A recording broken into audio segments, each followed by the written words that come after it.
I am Ronald, 34 years old, a software engineer living in Boston. After years of hard work, I finally paid off my townhouse last year, a milestone that filled me with immense pride. But my achievement quickly became the center of an unimaginable family drama. When my sister Jessica announced her pregnancy, my mother Eleanor made a demand that left me speechless. Give my paid-off home to my sister because, in her words, you are child-free anyway. What began as an unreasonable request spiraled into a shocking discovery that ultimately sent my own mother to prison. If you are watching this, drop a comment telling me where you are viewing from. Hit that like button and subscribe to hear how my family was torn apart by greed disguised as love. I grew up in a middle-class neighborhood in the suburbs of Chicago. Our house was modest but comfortable. A split-level home with a small backyard where my younger sister Jessica and I would play for hours. 4 years younger than me, Jessica was my shadow, following me everywhere and mimicking everything I did. Despite the occasional sibling rivalry, we were close. I taught her how to ride a bike, helped her with homework, and defended her from neighborhood bullies. Our childhood was relatively normal until I turned 16. That was when our parents' marriage began to crumble visibly. The arguments started small but escalated quickly, usually about money or my father working too much. Soon they were barely speaking, communicating through Jessica and me instead. The tension in our house became unbearable. When I was 16 and Jessica was 12, our parents finally announced they were getting divorced. While it was not entirely surprising, the aftermath was worse than I could have imagined. The divorce proceedings turned ugly, with both parents fighting for custody and assets. My mother Eleanor ultimately won primary custody of both of us, along with the house. From that point forward, something changed in her. She became increasingly controlling, especially with money. She would track every penny spent, question every purchase, and constantly remind us how much she sacrificed for us. Looking back, I can see this was when the seeds of manipulation were planted. With my father minimally involved in our lives after moving to California for work, I threw myself into academics. School became my escape from the tense home environment. I excelled in mathematics and computer science, eventually earning a scholarship to MIT, though it only covered part of my tuition. College was a financial struggle. My mother claimed she could not help with my education expenses, saying she needed to save for Jessica's future. I never saw any evidence of these savings, but I did not question it at the time. Instead, I worked multiple jobs throughout college, taking shifts at the campus IT help desk during the day, delivering food in the evenings, and coding freelance projects on weekends. Sleep became a luxury I could rarely afford, but my determination never wavered. Those years taught me financial discipline and independence. By the time I graduated with my computer science degree, I had minimal student loan debt compared to many of my peers. Thanks to my relentless work ethic, the experience also created further distance between my mother and me. Our calls became less frequent, and when we did speak, she seemed more interested in what I could do for her, or Jessica, than in my actual well-being. After graduation, I landed a job at a promising tech company in Boston. The starting salary was modest, but the potential for growth was substantial. I lived in a tiny apartment with 2 roommates, saving aggressively, while working my way up in the company. Every promotion and bonus went straight into my savings account, earmarked for a future home purchase. Meanwhile, Jessica took a very different path.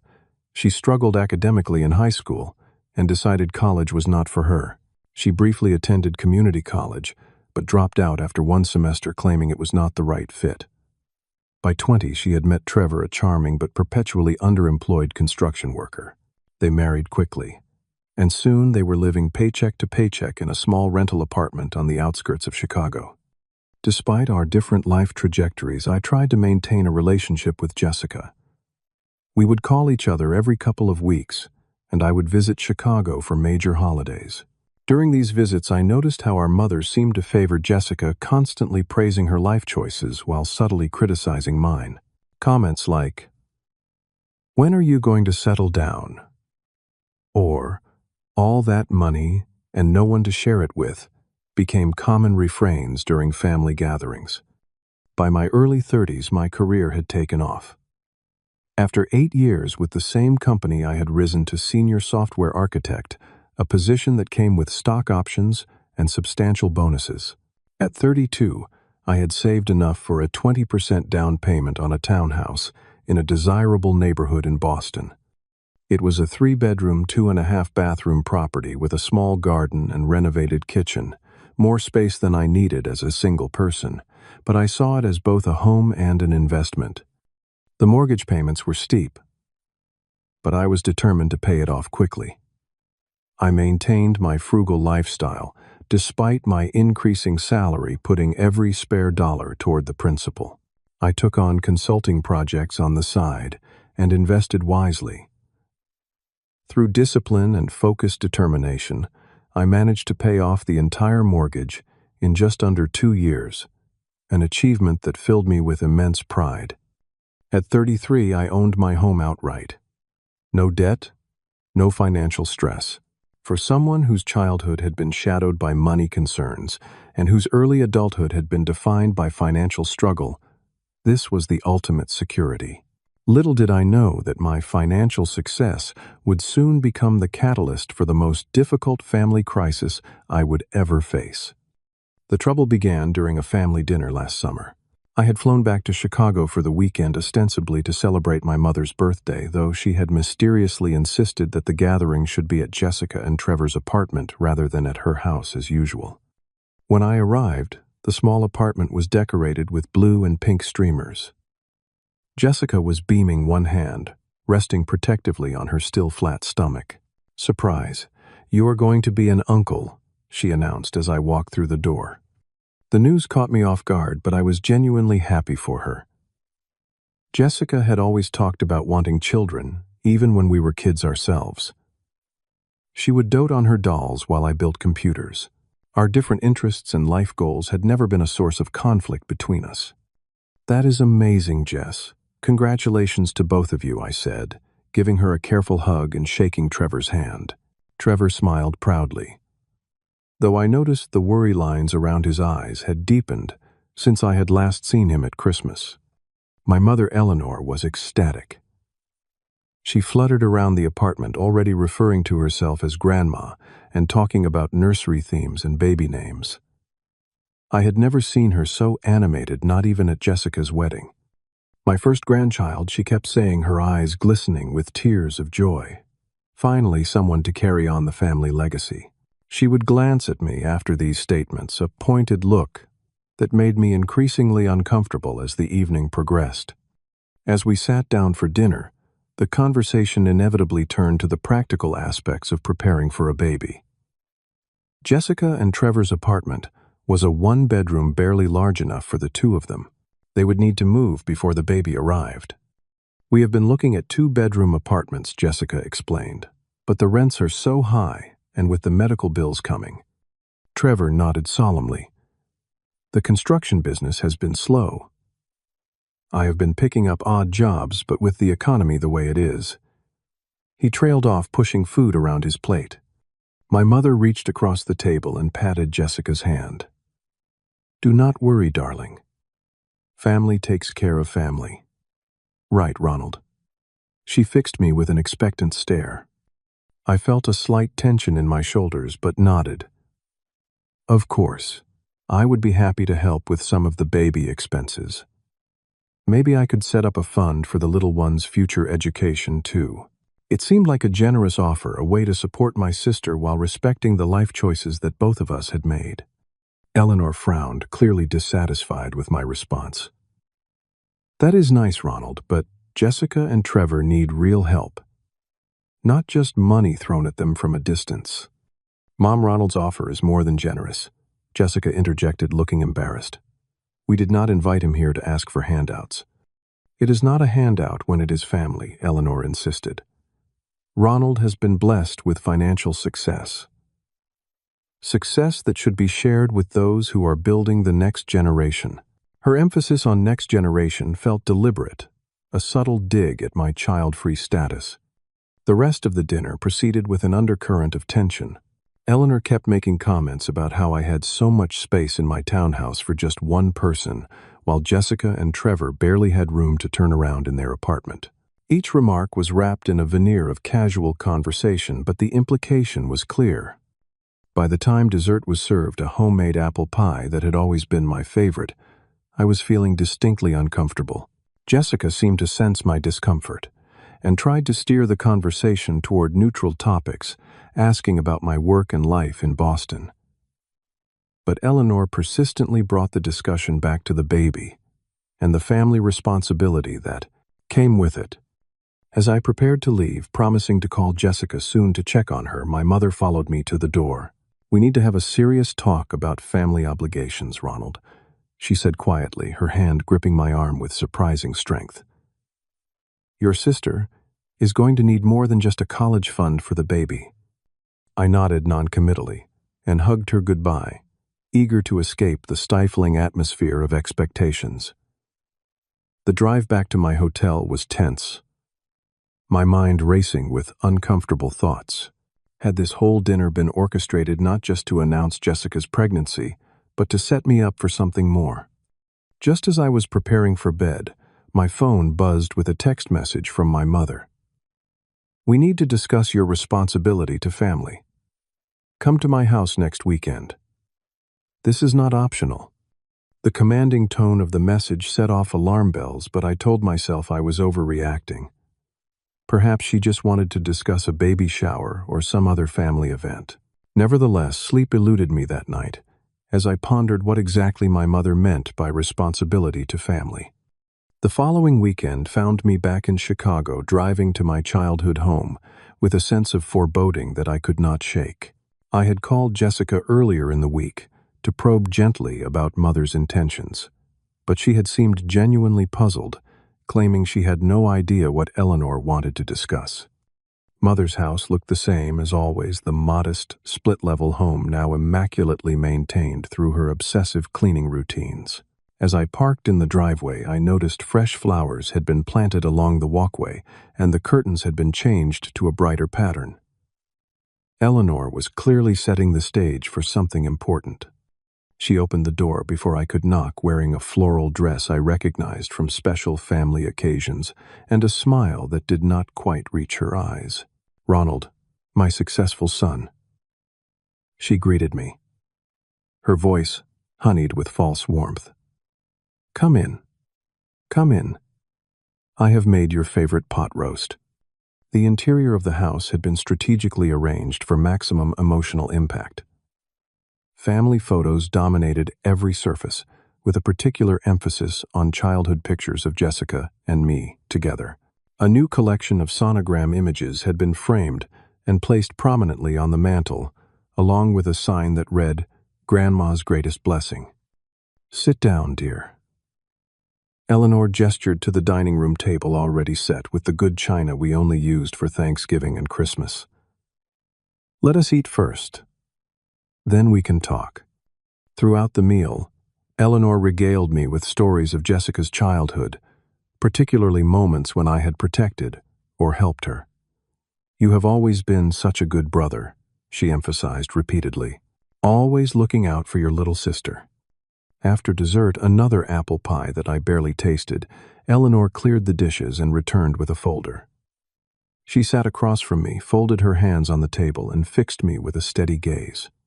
"Ronald, you know, I have always been proud of your success," she began, her voice taking on a rehearsed quality. "You have worked hard and achieved so much. That townhouse of yours, it is quite the accomplishment to have it paid off at your age." I nodded, cautiously uncertain where this was leading, but increasingly uneasy. "But success comes with responsibility," she continued. "Family responsibility. Your sister is bringing new life into this world, continuing our family line while you—" She paused meaningfully. "Well, you have chosen a different path. Mom, we have talked about this. I am happy with my life choices. And I have already offered to help Jessica financially with the baby expenses." I reminded her, feeling defensive. Eleanor waved her hand dismissively. Money is easy for you to give. I am talking about real sacrifice. She slid the folder toward me. I have taken the liberty of having some papers drawn up. With a growing sense of dread, I opened the folder to find a property deed transfer form already partially filled out with my townhouse's address and Jessica's name as the recipient. What is this? I asked, though the answer was horrifyingly obvious. It is time for you to do what is right, Eleanor stated firmly. Jessica and Trevor need a proper home to raise their child. Your townhouse has 3 bedrooms, a yard, and is in a good neighborhood, perfect for a growing family. I stared at her in disbelief. You want me to give my house to Jessica, the house I worked for years to pay off? You are child-free anyway, she said, as if this simple fact negated all my hard work and sacrifices. You do not need all that space. You can easily buy another condo or even rent.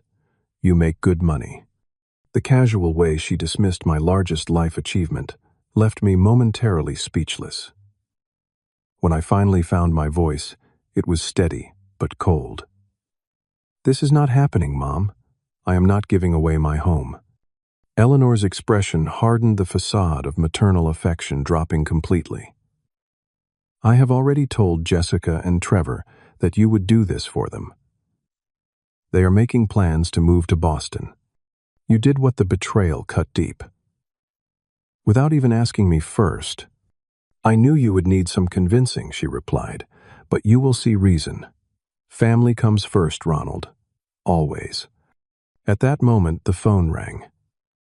Eleanor answered it on speakerphone, and Jessica's voice filled the room.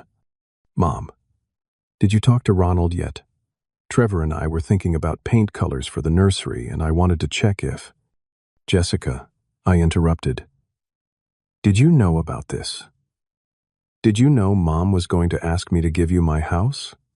A pause, then Jessica's confused voice. Give us your house. What are you talking about? Eleanor quickly took the phone off speaker and walked into the kitchen, her hushed voice still audible as she apparently tried to explain the situation to Jessica. The realization that my sister might not have been fully aware of our mother's scheme provided small comfort. When Eleanor returned, her expression was stormy. Jessica is overwhelmed with pregnancy hormones, she said dismissively. She does not know what she needs right now, but I do. I am her mother. I am your mother. And I expect you to sign these papers. This is insane, I said, standing up. I am not signing anything. My house is not up for discussion. Eleanor's face contorted with anger. If you walk out that door without signing these papers, you will regret it. I will make sure every single family member knows how you refused to help your pregnant sister, how you chose property over family. Emotional blackmail will not work on me anymore, Mom, I replied, gathering my coat. I love Jessica, and I will support her and the baby in reasonable ways. But I will not be manipulated into giving up my home. As I headed for the door, Eleanor called after me. You have always been selfish, Ronald. Always thinking about yourself. If you leave now, do not expect to be welcomed back into this family. I paused at the threshold, turned, and looked her straight in the eye. Family does not demand unreasonable sacrifices, Mom. Family does not manipulate and threaten. When you remember that, give me a call. With those words, I walked out, my hands shaking as I got into my car. As I drove away from my childhood home, I had no idea that this confrontation was only the beginning of a nightmare that would eventually reveal secrets far darker than I could have imagined. The weeks following my confrontation with Eleanor were a masterclass in manipulative family dynamics. Within days, my phone was buzzing with calls and messages from relatives I rarely heard from, each one expressing disappointment in my selfishness and urging me to do right by Jessica. My Aunt Deborah, my mother's sister, was the first to call. Ronald, I have always thought of you as a generous young man, she began without preamble. I cannot believe you would refuse to help your sister in her time of need. Aunt Deborah, did Mom tell you exactly what she was asking me to do? I countered, trying to keep my voice calm. She said Jessica needs a proper home for the baby, and you have plenty of space in that big house of yours, she replied, the disapproval clear in her tone. She did not just ask me to let Jessica stay with me, I clarified. She demanded that I sign over the deed to my townhouse, permanently giving it to Jessica and Trevor. A pause. Well, I am sure she just wants what is best for the baby, Aunt Deborah stammered, though I could hear the uncertainty creeping into her voice. This pattern repeated with each family member who contacted me. My mother had carefully crafted her narrative, presenting a version of events that made her demand seem reasonable, and my refusal cruel. To some, she claimed my townhouse was an investment property I never used. To others, she suggested I had inherited it rather than earned it through years of sacrifice and hard work. The most painful aspect was Jessica's silence. I called her multiple times, but she never picked up. The few text messages I received from her were brief and non-committal. Need time to think, or too stressed right now. Finally, after nearly 2 weeks of this treatment, I decided to drive to Chicago again, determined to speak with Jessica directly. When I arrived at her apartment building, I was stunned to find my mother's car in the visitor parking space. Instead of going up immediately, I waited in my car, hoping Eleanor would leave soon. After an hour, I saw my mother exit the building. She was speaking animatedly on her phone and did not notice me. I waited until she drove away before approaching Jessica's apartment. When Jessica opened the door, her eyes widened in surprise. "Ronald, I did not know you were coming," she said, one hand resting on her slightly more visible baby bump. "I needed to talk to you in person," I explained. "May I come in?" Jessica hesitated, glancing nervously over her shoulder before nodding. The apartment was cluttered with baby catalogs and paint swatches, evidence of the planning underway for the new arrival. "Look, Jess." I began, sitting on the edge of their worn couch. "I want to clear the air about what happened with Mom. I need to know if you were part of her plan." Jessica sank into the armchair across from me, looking exhausted. "What plan exactly? Mom has been telling me different things, and I cannot figure out what is really going on." I explained the property transfer demand in detail, watching Jessica's expression shift from confusion to shock. "She wanted you to give us your entire house?" she asked incredulously. "Ronald, I never asked for that. Trevor and I would never expect something so extreme."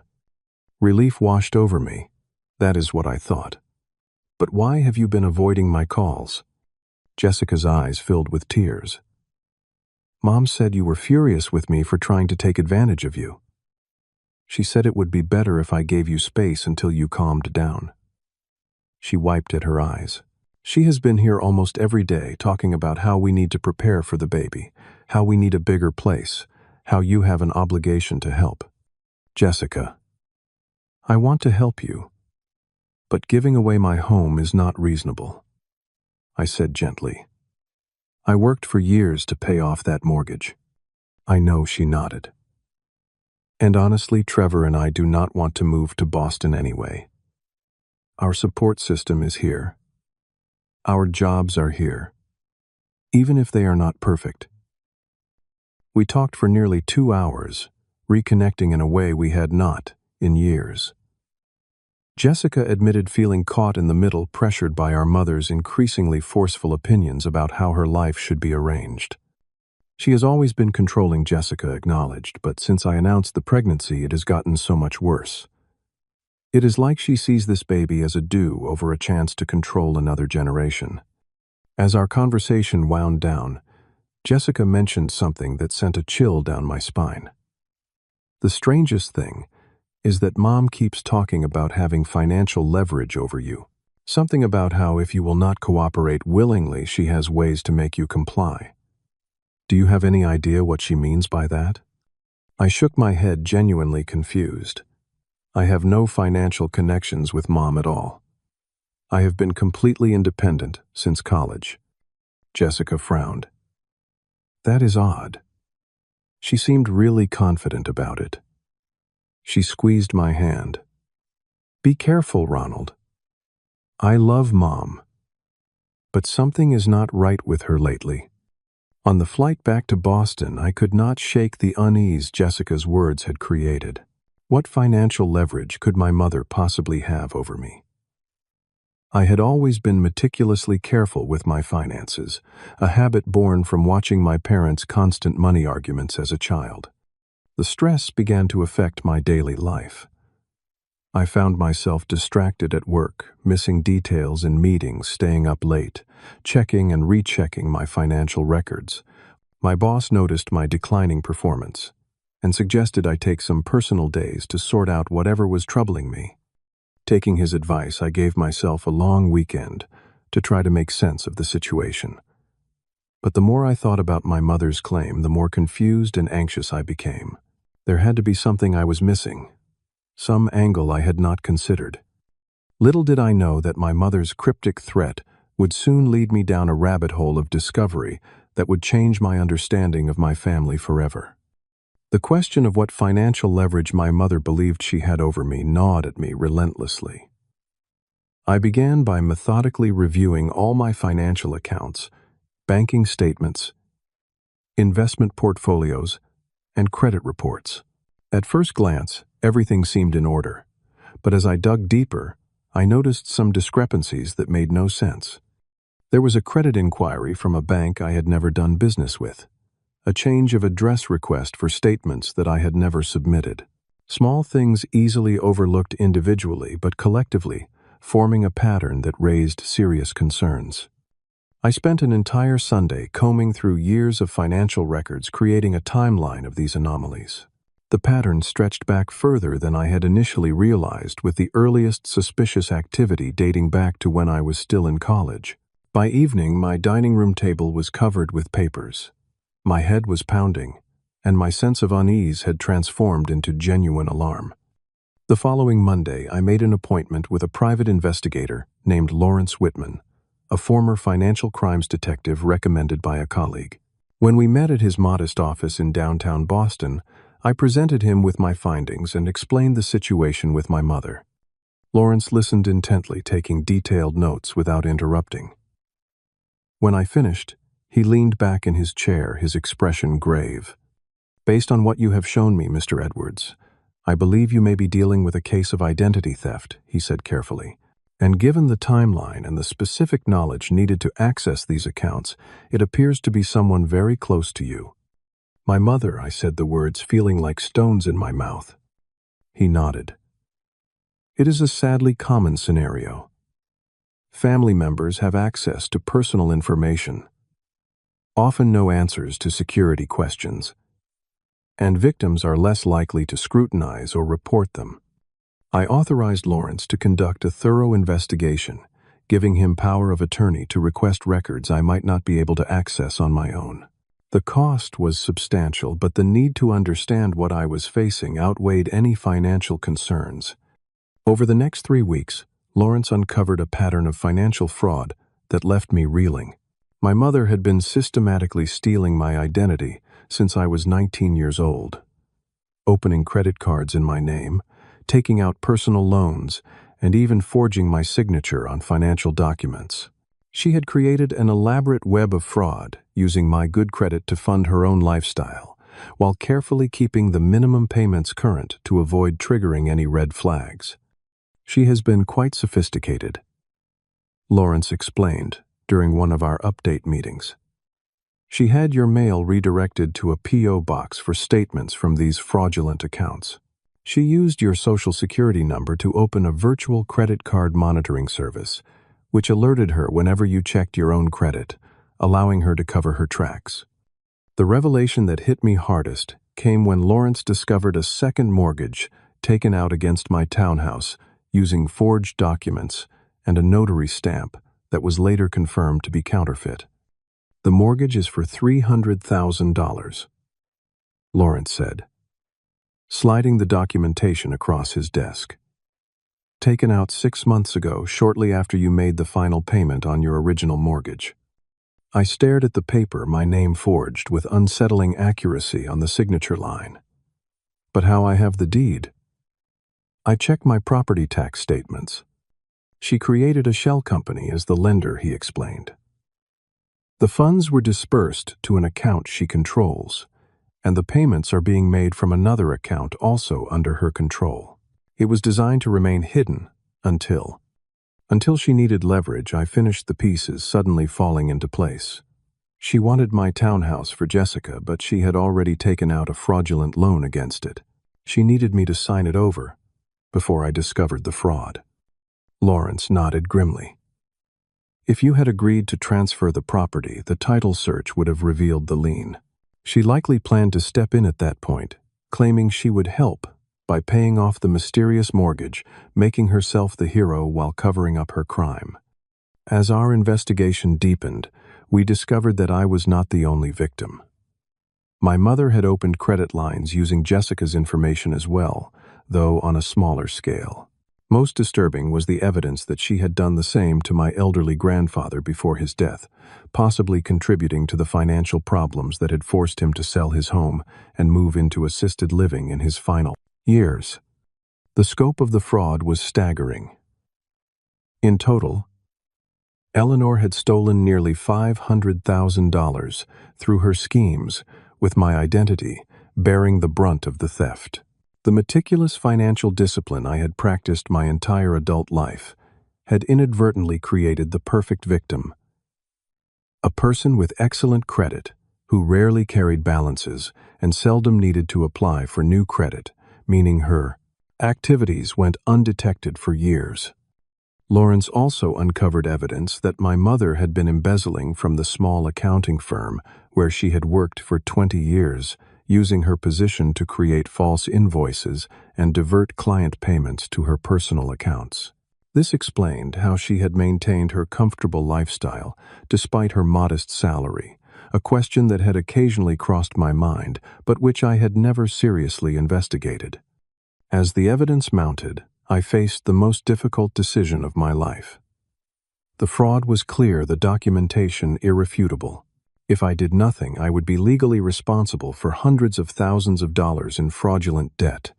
My credit would be ruined, my financial future decimated. I might even lose my home, the very thing my mother had demanded I give away. But taking action meant potentially sending my own mother to prison. For days I agonized over the decision. I spoke with Jessica, sharing the broad strokes of what I had discovered without overwhelming her with details that might cause her stress during her pregnancy. She was stunned and heartbroken, but ultimately supportive. "You have to protect yourself, Ronald," she said during a tearful phone call. "Mom made these choices. Whatever happens next is on her, not you." Finally, after consulting with both Lawrence and a lawyer specializing in financial crimes, I made the painful decision to take the evidence to the authorities. The alternative, allowing my mother to continue her schemes while shouldering the debt she had fraudulently created in my name, was simply untenable. With a heavy heart but resolute determination, I prepared to confront the darkest chapter of my family history, knowing that nothing would ever be the same again. On a crisp autumn morning, I sat in a conference room at the Boston field office of the Federal Bureau of Investigation, surrounded by stacks of evidence that Lawrence and I had meticulously compiled. Across from me sat Special Agent Marisa Torres. Her expression, professional but compassionate, as I recounted the twisted story of my mother's financial crimes. "Mr. Edwards, I understand how difficult this is for you," Agent Torres said after I had finished. "Family fraud cases are among the most painful we handle, but I want to assure you that you have done the right thing by coming forward." Over the next several hours, I provided formal statements, signed affidavits, and answered countless questions about my mother's activities. The agents were particularly interested in the embezzlement from her workplace, as this elevated the case from personal identity theft to wire fraud and business theft, federal crimes with significant penalties. "Based on the evidence you have provided, We have more than enough to move forward with charges, Agent Torres explained. The next step will be to execute search warrants at your mother's home and workplace. We will need to coordinate with Chicago authorities, since that is where she resides. Will you arrest her immediately? I asked, my stomach churning at the thought. That will depend on what we find during the searches and how she responds to questioning, she replied. But given the extent of the fraud and the sophisticated nature of the scheme's arrest is likely. I nodded, feeling simultaneously relieved that action was being taken and devastated that it had come to this. Agent Torres seemed to sense my conflicted emotions. Mr. Edwards' victims of familial fraud often experience complex feelings of guilt and responsibility, she said gently. But I want to be very clear. You did not cause this situation. Your mother made calculated decisions to commit these crimes repeatedly over many years. The consequences she faces are the result of her actions, not your decision to protect yourself. The following week was a blur of legal proceedings and emotional turmoil. The FBI coordinated with the Chicago Police Department to execute the search warrants. I received a call from Agent Torres informing me that they had found extensive evidence in my mother's home, including a hidden filing cabinet containing forged documents, account statements for the fraudulent accounts, and even practice sheets where she had perfected my signature. What I had not anticipated was the call from Jessica that came just hours later. She was sobbing so hard I could barely understand her. They arrested Mom, she managed between gasps. They came to the house with police cars and took her away in handcuffs. The neighbors saw everything. Trevor and I went over after someone called us, and the police were still there going through all her things. My heart sank at the pain in my sister's voice. Jess, I am so sorry you had to see that. I did not know they would arrest her today. Or I would have warned you. What is going on, Ronald? The police said something about fraud and identity theft. They asked if I knew about Mom taking out credit cards in my name. In my name, Ronald? What is happening? I took a deep breath and explained as gently as I could, sharing the full extent of what Lawrence and I had discovered. Jessica listened in stunned silence occasionally, asking a clarifying question or making a small sound of distress. So those credit card statements I sometimes got, the ones Mom told me were mistakes, and that she would handle. Jessica whispered. Those were real. She opened accounts in my name. Yes, I confirmed. She did the same to me, but on a much larger scale. And to Grandpa before he died. Oh God, Jessica gasped. Grandpa always said someone had stolen from him, but we all thought it was the confusion of old age. It was Mom all along. The conversation was agonizing but also cathartic. For the first time, Jessica and I were seeing our mother clearly, without the manipulation and gaslighting that had shaped our understanding of her for so long. News of Eleanor's arrest spread quickly through our extended family. The reactions were mixed and intense. Some relatives, particularly those who had been closest to my mother, responded with disbelief and anger directed at me. My Aunt Deborah called, screaming that I was a terrible son who had fabricated evidence to punish my mother for asking for help with Jessica's baby. Others, especially those who had experienced Eleanor's manipulative behavior firsthand, were more supportive. My father, who had remained a distant figure since the divorce, called me for the first time in years. I always suspected something was not right with how she handled money, he admitted. During our marriage, there were unexplained withdrawals, missing statements. When I questioned her, she would turn it around and accuse me of not trusting her. Eventually, I stopped asking. The media attention was another unexpected consequence. A local Chicago newspaper ran a story about the arrest describing Eleanor as an accountant accused of extensive fraud, including stealing from her own children. The story was picked up by several online news outlets, leading to uncomfortable questions from colleagues and neighbors who recognized my uncommon surname. Throughout this chaos, I tried to maintain my focus on work, but the stress inevitably affected my performance. My boss, who had been understanding about my family emergency up to this point, called me into his office after I missed an important client deadline. "Ronald, whatever is going on in your personal life is clearly serious," he said with concern. "But we need to find a way to ensure it does not continue to impact your work. Would a leave of absence help?" I accepted his offer, gratefully recognizing that I needed time to process everything that was happening. During this leave, I began seeing a therapist specializing in family trauma, attempting to untangle the complex emotions of betrayal, guilt, and grief that overwhelmed me. Meanwhile, Eleanor was fighting back in her own way. She initially claimed innocence, telling investigators that I had authorized her to open accounts in my name, a defense that quickly fell apart when they presented the evidence of forgery. She then switched tactics, sending me a letter from jail that vacillated between pleading for forgiveness and subtle threats. "If you drop these ridiculous charges, we can still be a family," she wrote. "Think about what this is doing to Jessica and the baby. Think about our family name. Is your pride really worth destroying everyone's lives?" I shared the letter with Agent Torres, who added it to the case file as evidence of my mother's continuing attempts at manipulation. The prosecutor assigned to the case advised me not to respond, explaining that any communication could potentially be used by Eleanor's defense attorney. As the legal proceedings advanced, Jessica's due date approached. Despite everything, she asked me to be present for the birth, a request that moved me deeply. I flew to Chicago, checked into a hotel near her hospital, and waited for the call. When little Ethan Trevor Edwards came into the world red-faced and screaming with healthy lungs, Jessica and I shared a moment of pure joy, untainted by our family trauma. Holding my nephew for the first time, I felt a fierce protectiveness and a renewed determination to create a healthier family dynamic for this innocent new life.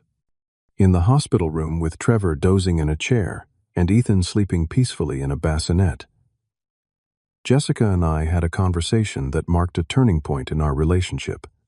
"I have been thinking a lot about patterns," Jessica said softly, her eyes on her sleeping son. "About how Mom treated us, how she manipulated everyone around her. I do not want to be that kind of parent to Ethan." "You will not be," I assured her. "You are already breaking the cycle by recognizing it." She reached for my hand. "I am so sorry I doubted you, even for a moment.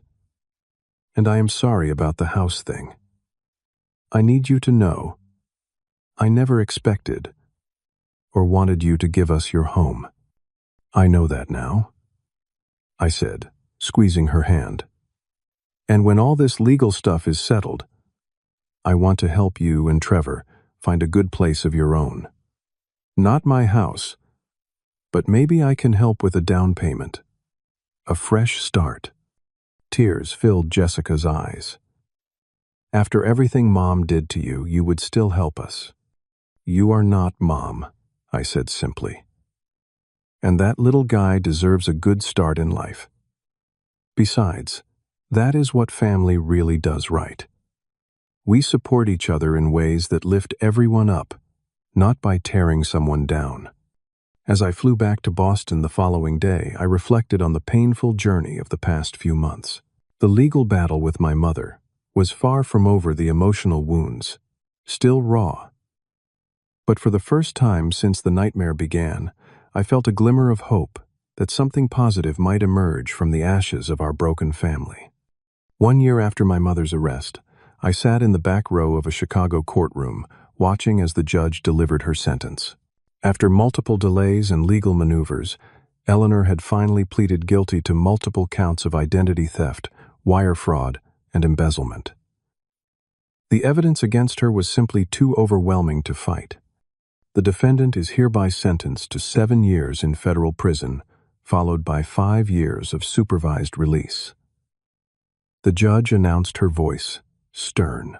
Additionally, full restitution must be paid to all victims, including the defendant's former employer and family members. My mother, dressed in a conservative navy blue suit that I had never seen before, showed no visible reaction to the sentence. She did not look back at me as the bailiff led her away. I had not spoken directly to her since before her arrest all communication filtered through lawyers and investigators. Outside, the courthouse reporters gathered, hoping for a statement from the family of the maternal fraudster, as one particularly sensationalist headline had dubbed her. I slipped out a side entrance, avoiding their questions. There was nothing I could say that would make sense to strangers who knew only the barest facts of our family tragedy. The months following the sentencing were devoted to rebuilding both financially and emotionally. The legal process to clear the fraudulent accounts from my credit history was long and arduous, requiring countless hours of paperwork and persistent follow-up. Gradually, my financial situation stabilized, though the second mortgage on my townhouse took nearly 8 months to remove completely. Jessica and Trevor faced their own challenges. With my mother in prison and the full extent of her crimes, now public knowledge, Jessica struggled with feelings of shame and embarrassment. She worried about how the scandal would affect Ethan as he grew up, whether other children would tease him about having a grandmother in prison. One day at a time, Jess, I reminded her during our weekly video calls. By the time he is old enough to understand, this will all be ancient history. True to my promise, I helped them with a down payment for a modest 3-bedroom house in a good school district outside Chicago. It was nothing extravagant, but it was theirs, a stable home for Ethan to grow up in. Jessica cried when I transferred the funds, promising to pay me back someday. This is not a loan, I told her firmly. It is an investment in my nephew's future, and in our family, the real one we are building now. In Boston, I gradually returned to full-time work, my performance improving as the stress of the legal proceedings diminished. I found unexpected support among my colleagues, several of whom shared their own stories of family difficulties after learning about my situation. These connections helped ease the isolation I had felt during the worst of the crisis. I also reached out to other victims of familial identity theft, eventually joining a support group that met monthly in a community center downtown. Listening to others who had experienced similar betrayals by parents, siblings, or children helped normalize my conflicted feelings of anger, grief, and lingering love for the mother who had caused so much harm. The hardest part, said Maria, a woman whose father had stolen her identity when she was in college, is accepting that you can miss someone and still recognize that they cannot be part of your life anymore.